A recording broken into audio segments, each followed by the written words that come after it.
শুভ পয়লা মে। সেদিন ছিল আমার বাড়িতে পুজো, কৃষ্ণ পুজো ওই দিন দিতে হয়। তার কিছু ছবি। বাড়ি পুজো সেরে বেরিয়ে পড়েছিলাম স্নেহার আমি নেমন্তন্ন খেতে। হ্যাঁ হ্যাঁ, আরেকজনও আছে, সে অ্যাড হবে পরে, তোমরা দেখতেই পাবে। ওয়েদারটা ছিল সেদিন ভালোই। আর এই জায়গাটা যেতে না আমার বরাবরই বেশ ভালো লাগে, এই রাস্তাটা অপূর্ব সুন্দর সবুজ ভরা জায়গাটা। তারপরে চলে গেলাম আমাদের গন্তব্যস্থল, আর সেখানে গিয়ে ঠাকুর দর্শন করে নিলাম। তারপরে আমরা বান্ধবীরা বসে গল্প করছিলাম। আর হ্যাঁ, এই হচ্ছে সে, বলেছিলাম যে পরে অ্যাড হবে, শ্রেষ্ঠা। তারপরে বেশ ওর অনেকক্ষণ বক্তব্য শুনে নিলাম, শুনে খেয়ে নিয়েছি। এবার খাওয়ার সময় না ভিডিও তুলতে আমি ভুলে যাই।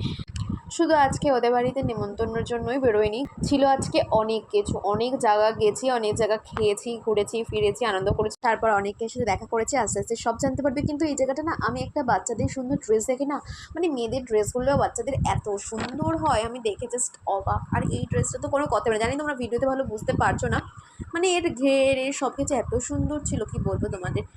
তারপরে এদিকে বেল করে আমরা সবাই বেরিয়ে যাই আরেকটা জায়গায় যাবো বলে।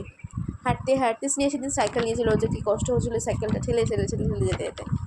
তারপর বলেছিলাম আরেকটা জায়গায় যাবো, চলে এসেছিলাম আরেকটা মলে।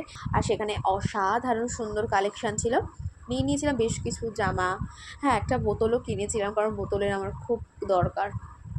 আর তারপরে আয়না পেলে আমরা তিনজন ভিডিও ফটো তুলবো না, তা কি হয়?